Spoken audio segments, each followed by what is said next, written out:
Hello, welcome to another episode of Snail Mail with Smokey and a brand new edition of Stamp versus Stamp.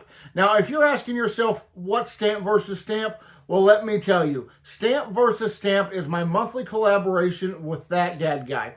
Each and every month, Rob and I get together and challenge each other to find stamps in a new, inventive, exciting, and sometimes difficult way. Every month is a brand new challenge and brand new episodes. That's right, I said episodes. There are always two videos released for Stamp versus Stamp. A video released for myself, and then one released for that dad guy. So you're going to make sure that you watch both of those videos. How do you find them? Well, they're easy. Rob and I both have very similar thumbnails for our Stamp versus Stamp videos, so they're easy to find. So if you're finding my video first, please make sure you go check out that dad guy's channel. Watch his Stamp versus Stamp video. Give him a thumbs up, a positive comment, and also subscribe to his channel if you haven't done so yet. Well, once again, we're trying something new with Stamp versus Stamp. It is Christmas time, and Rob and I are going to talk about a famous Christmas tradition.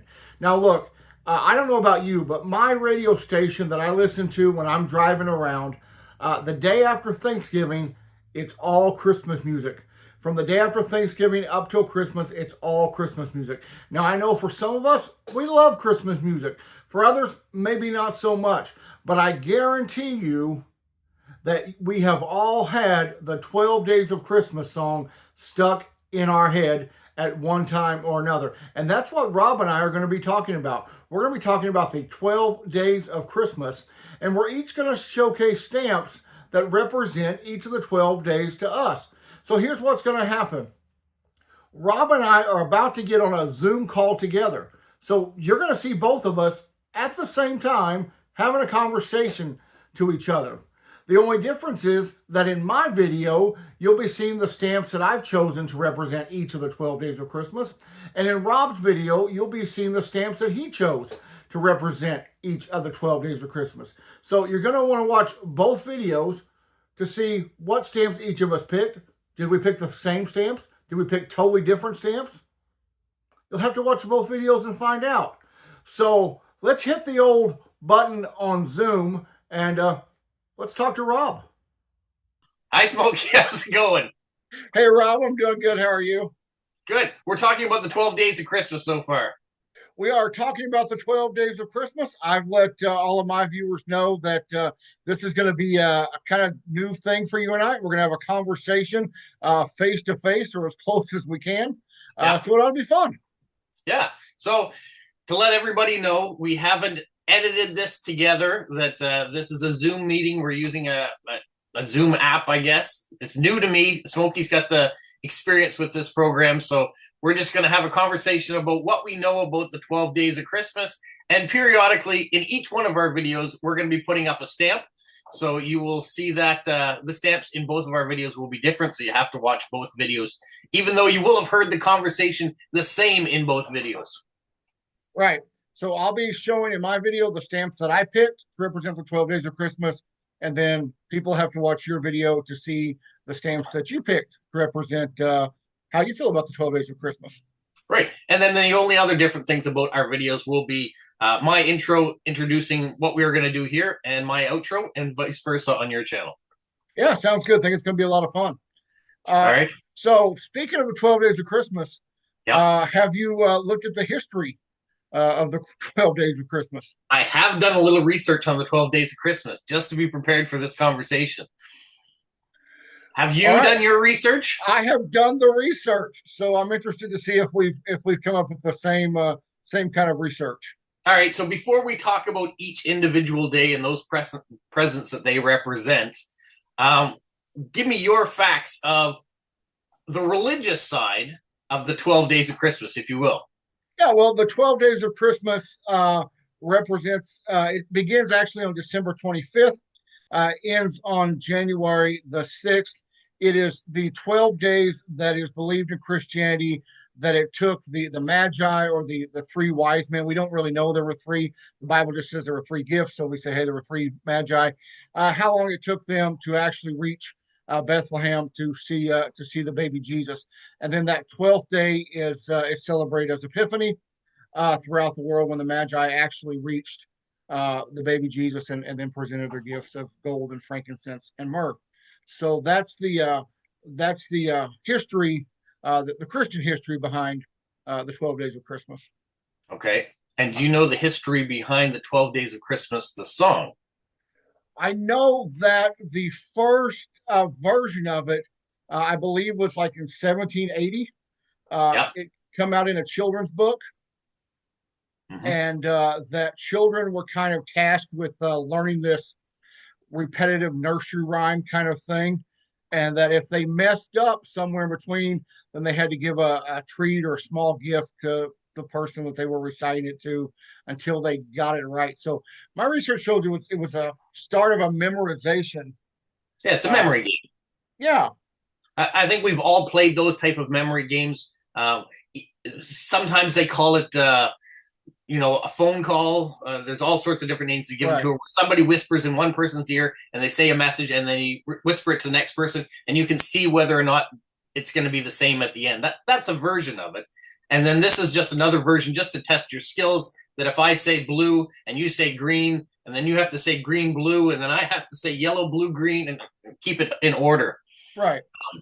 So that's another version of it. They also say that it may have even started in France in 1770, so 10 years before it arrived in northern England, because of that first verse, the partridge in a pear tree. There are no partridges at that time, no partridges in northern England at the time, so they think maybe it came from France. I don't know if you got that in your research or not. Yeah, I did, and then the version of the song that we have today was written in 1909, and that encompasses the words that we use, because the words of the song have changed over time. Yeah, things have been added, things have been deleted to kind of, I guess, represent the area or the time period in which we lived. And so the modern tune that we all have stuck in our head every December, and the words, those originate from 1909. So we're over 100 years now singing this crazy song. And there's been lots of other versions that have been recreated too, and have parodies on it. I don't know if you're familiar with the Canadians Bob and Doug McKenzie of SCTV, but they did a version of 12 Days of Christmas that instead of a partridge in a pear tree, it was a beer, was how they finished it, because they were typical Canadians, and they used all sorts of things that are stereotypical Canadians, like back bacon and all sorts. So we have here in the States, we have Jeff Foxworthy. Oh yes, who came out with the redneck 12 Days of Christmas. Okay, I'm sure very similar. So that's probably a similar take. So which brings me, I got to know, what is your favorite version of the 12 Days of Christmas? Do you have a favorite artist or favorite version?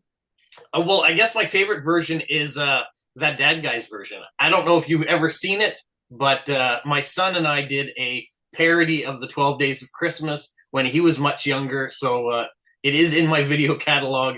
And if you go to Bob and Doug McKenzie's homepage, they actually reference our video, which my daughter found, which I was super stoked about. So that's awesome. That's my favorite version, because it's me with my younger son at the time being all goofy and silly. I'll have to check it out. I haven't seen it, but I'll go way back and check it out. Once again, it uses lots of it's a parody on Bob and Doug, so we're using their type of characters and their speech, and it's lots of Canadianisms around us represent the 12 different days. So nice. So speaking of let's go with the very first day. Partridge in a pear tree. What is that? What brings to mind? So for me, and real quickly, because I'm famous for my long stories. Growing up, my dad raised game birds. He raised bobwhite quail. He raised pheasants, but he also raised chucker partridges. And so whenever I think about a partridge in a pear tree, I think about these birds that we had running around when I was growing up. Yeah, for me, I think partridge, and the only thing I think of is hunting. Now, I'm not a hunter. Well, I'm a little bit of a fisherman every once in a while, catch and release only. But when I think of partridge, I think of partridge hunting. So I Mhm. don't think of them as in association with the pear tree, first of all. I don't know why a partridge would be in the pear tree to begin with, but it brings to mind hunting to me. So when I go through this list of 12 days and their gifts, I Mhm. can't imagine what you're doing that the love of your life on the very first day, on Christmas Day, presents you with a partridge In a pear tree. in a pear tree. Yeah, of course. So Nothing says love like a like bird in a tree. in a tree, which brings to mind: is it a full grown tree, or is it just a sapling? Well, I guess that would have to take you to day two. Right. So in day two, not only do you have a partridge in a pear tree, but now you're getting two more birds. You're getting two turtle doves. Right. What are we doing with turtle dove? I know people release doves as a form of love. That's something that's common. Mhm. Releasing doves for peace, but doves for love. So I kind of get the turtle doves. Right. I have performed weddings Okay. where at the end of the ceremony, they release a dozen or 2 dozen or 40,000 or whatever doves. It's never been 40,000, but Oh it's God. usually a dozen or so. You walk out the church and they let the doves go, and you hope it's some magical moment. Usually something crazy happens. But uh, Right. but yeah, I get it. I get the dove thing. Yeah. But What but the about thing, three French horns? three French hens. Three French hens. Sorry. Yes, I've got Yes. the notes in front of me here. There we go. Oh, yes, hens. Uh, because you're going to be hungry, I would Okay, think.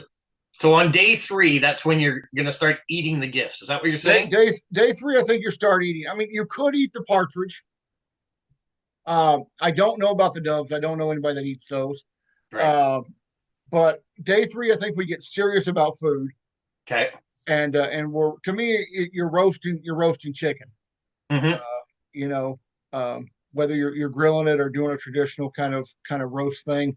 And to me, that's not a bad gift. I mean, if on Christmas somebody gave me three hens that were already cooked, I'm a happy guy. How much meat's in a hen?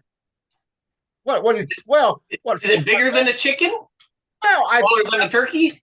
it's smaller than a turkey. You Okay. have I think you call them roaster hens, Okay. and so I think they're usually 4 or 5 pounds is what we have around here. So to have three hens between two people, because it's love once again, that's still gonna give you some leftovers. You've got chicken for a day or two. Yeah, so you'll have some leftovers the next day. Yeah, yeah, for So sure. by the time you get to day four and you get Yeah, the calling birds, right. Yeah. So in my research and trying to find and when I try to look at stamps, I try to look at a stamp that each of these things on here, not yep. necessarily the pneumatic order. Okay. But the calling birds, in the original version, it was called a collie bird, which is a black bird. Okay. Because you got to think, well, doesn't every bird call? I mean, every bird makes some sort of noise to attract another bird. See, I didn't do the history side of it on the calling bird. I think of calling birds more as like a messenger pigeon, sending a Okay. message. Now, I don't know if that's true and probably isn't, but I think by the time you have four of them, you're sending messages back and forth to your loved one with these are the calls that you're doing at the time. There wasn't a telephone at the time, so you were sending the messages by birds. So today it would be like four texts or tweets or Yeah, it could be a tweet. That would be appropriate. but right or Yeah. Instagram message or whatever. Yeah, that makes sense. Yeah, I just did. My research said it's more of a blackbird because in the other traditional English thing where it's like was that four blackbirds baked in a pie? Yeah.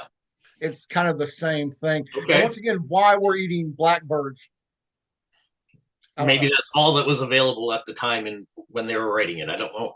Maybe. Uh, And it's possible we're not seeing the song from the right perspective. Maybe they're not eating all their gifts, and that's maybe why you not. get to day five and you're getting five golden rings. Well, so my favorite version of the 12 Days of Christmas is the Muppets version. Okay. And when you get to the five golden rings in the Muppets version, it all goes downhill from there, Okay. and that's why I love it. Now, in the research I did, it said the 5 golden rings may not have been actual gold bands or rings like we think, but may have referred to the ring around the neck of a ringneck pheasant. Okay, so it brings it back to birds again. Right, which we also raised when I was growing up. And so there are many different kinds of pheasants, ringneck being one of them, and they have a ring, but they're not really golden. Now there's a golden pheasant, but that's not a ringneck pheasant. A ringneck pheasant has a ring, but it's not golden. So I don't know how accurate, whether it's a pheasant or not. I think most of us now consider it to be like a gold band, like a wedding band. Right. But why we're giving each other 5? Well, day 5, you're getting close to New Year's Eve. Maybe there's sales on, and you get a discount if you buy in bulk. Maybe it's lose one, you got a spare or 2. Could be, yep. Yeah, makes sense. All right, now 7 swans a swimming. Nope, 6 geese a laying. I'm skipping over. See, I'm already doing Bob and Doug here. All right, 6 geese a laying. Yeah. So once again, when I was a kid, my mom had some pet geese. They are the meanest animal I've ever seen in my life. They would honk at you. They would chase you. They had all of creation to go to the restroom in, but only wanted to do it right in front of our door. Were they Canadian geese? I don't think they were. Not sure what they were. I was young, but I just remember these geese chasing my mom around the yard. Yeah. And honking at her. And maybe because they were lame. I don't know, when they were grumpy. Maybe very protective. Maybe.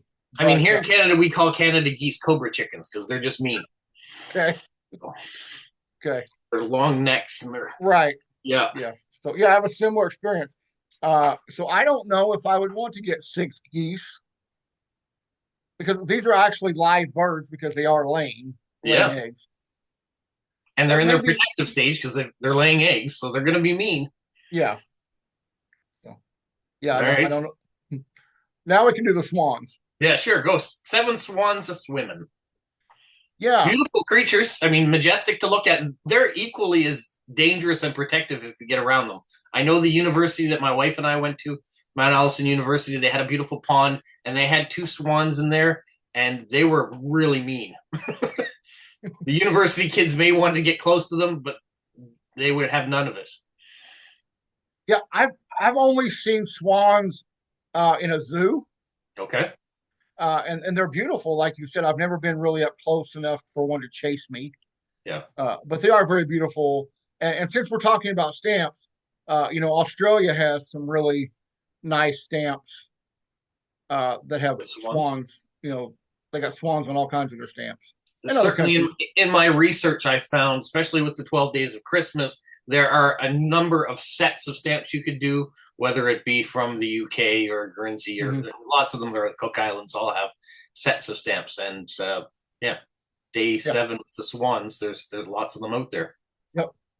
Now we get to where I live, because you've got 8 maids of milking. Okay. So we have more cows in the town I live in than we do people. Makes sense. Because we're a huge dairy state, and our area is huge. I go a mile down the road, and they're producing some of the best milk and cheese in the world. They win national awards and worldwide awards every year for their cheese. Yeah. So I can get behind this. I can get behind somebody milking cows in order to make cheese and milk and ice cream, and because I love all that stuff. Is it a gift you give someone you're in love with, though? 8 women milking cows? Well, maybe it was the equivalent back then of a dairy farm. Okay. So you think there might be a property attachment to it, and maybe okay. You're like, hey, I'm buying you an 8-cow dairy farm, and I've hired some ladies to come and milk the cows every day. Well, I know part of it, when you look at the 12 Days of History, they talk about workers having those 12 days off for Christmas as a break. So maybe it is signifying someone else doing your daily task. Maybe, but how come they don't have the day off? I don't know. Maybe they weren't unionized. I don't know. Anyways, moving on from that. Okay. 9 ladies dancing. Yeah. If we're talking about gifts again, this is an interesting gift. Yeah. Maybe you're just taking your significant other out to a concert or a show or some sort of theatrical performance. Yeah, I think I see it that way too, rather than having 10 ladies come into your house and dance for you that day. Right. I think it's more of a, hey, I got us tickets to go to the theater. It's the 9 ladies dancing tonight. Right. And then tomorrow night we're gonna go see 10 Lords of Leaping. Right. Who are in the adjoining theater. Yeah. Kind of like maybe spouses plus one. Right. Maybe the Lords of Leaping, maybe that's like a river dance. Could be. or stomp. Yep. Maybe something like that. I don't know. And then, as if that wasn't enough entertainment, we're getting you one more ticket the next day to see. Right. This is why you need the 3 hens, because you're hungry. You go to 11 pipers piping. Yeah. I don't know about you. I love bagpipe music. Yeah, for sure. Yeah, I think there's something. I don't know. There's something serene about it and peaceful about it. It's also sad. I don't know in Canada, here in America, at a lot of funerals, there's bagpipe music. Mm-hmm. There's Amazing Grace or something played on the bagpipes during a funeral. Yep. Which is beautiful. Yeah. But I'm sure these were probably peppier tunes.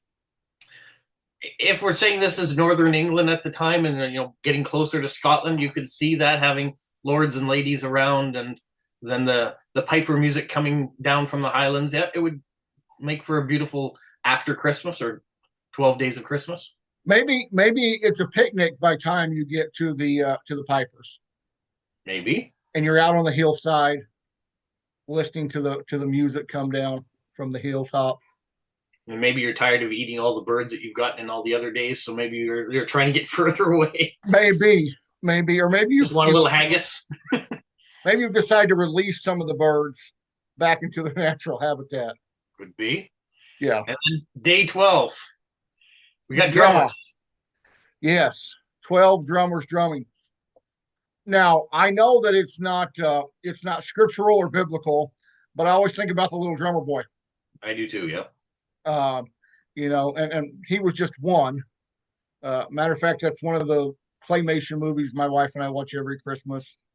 Is a little half-hour drummer boy special. Yeah. And so that's kind of what I always go to is thinking about something like that. It would change things a little bit if he had 11 people behind him drumming behind you. It's like, knock it off. It's better if it's just me. Right. Because his whole point was he didn't have anything to give. Yeah. All he had was his talent, and that was enough. Yeah. That was enough just to give what he had. But times 12, then that's a whole different thing. That's a marching parade or something. Yeah. Called a war or something. I don't know. Right. So when you see the 12 Days of Christmas song, how many gifts do you see? Well, that's interesting because there are more gifts there. I see 12, but there's actually more when you start multiplying everything.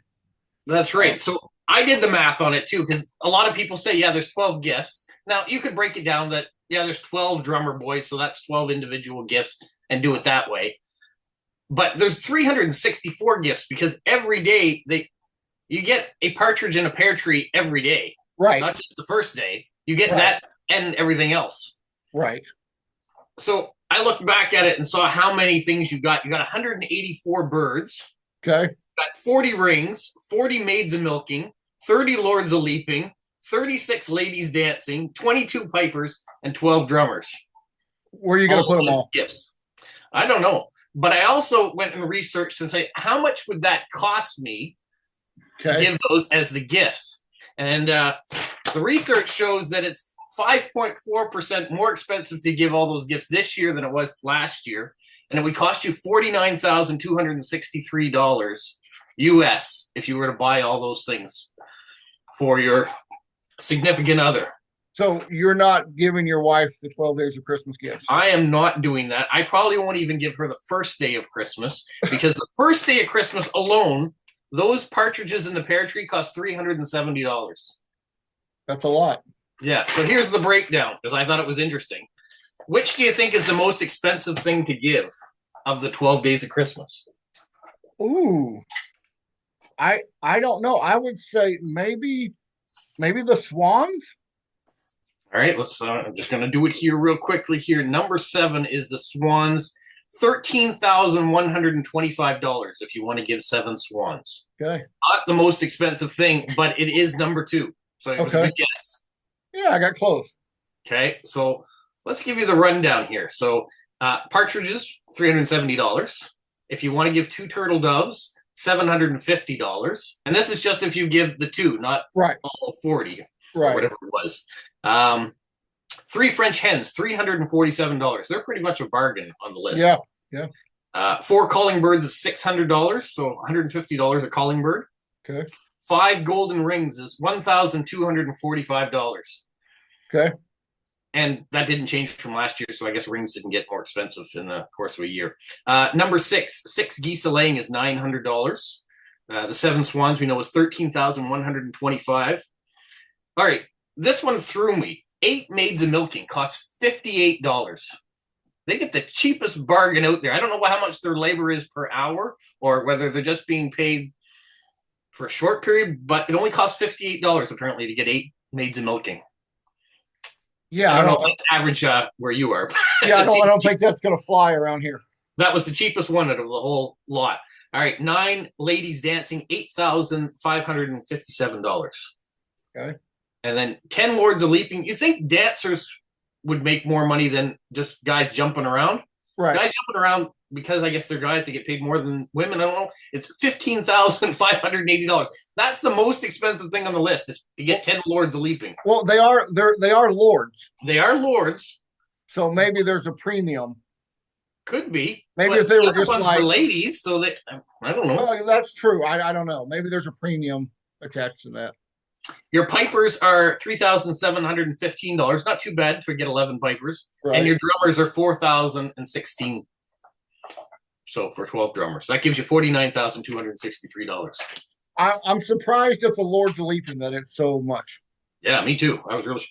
Now I also checked and saw if you buy all 364 gifts, how much that's going to cost?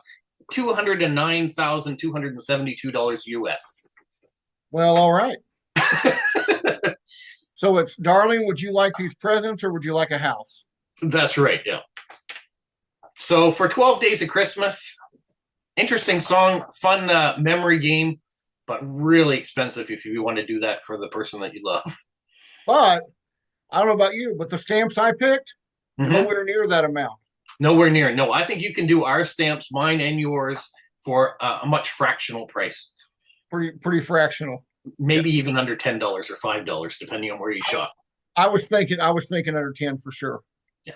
So I think maybe when people are watching this, if they're looking for Christmas gifts for Christmas Day and beyond, maybe they should pick stamps.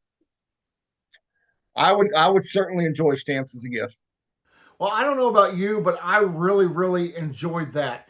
It was really nice to have a face-to-face conversation with Rob to talk about Christmas, to talk about the 12 days of Christmas, and to talk about each one of the gifts represented in that Christmas carol. And so I hope you've enjoyed the video. I hope you enjoyed looking at the stamps that I've chosen to represent the 12 days of Christmas. And please do go check out that Dad Guy's video. Like, subscribe to his channel. And if you haven't subscribed to my channel, please hit the subscribe button right now. Don't forget to give me a big old thumbs up. Leave me a comment below. Thank you all so much for watching. And if you have an idea what our next stamp versus stamp video should be, leave an idea either in the comment of this video or Rob's corresponding video, and maybe next month. Wow, that's going to be a brand new year. So maybe in 2025, Rob and I will take one of your suggestions for January's stamp versus stamp. Until then, thank you so much for watching, and until I see you next time, have a great day. Bye-bye.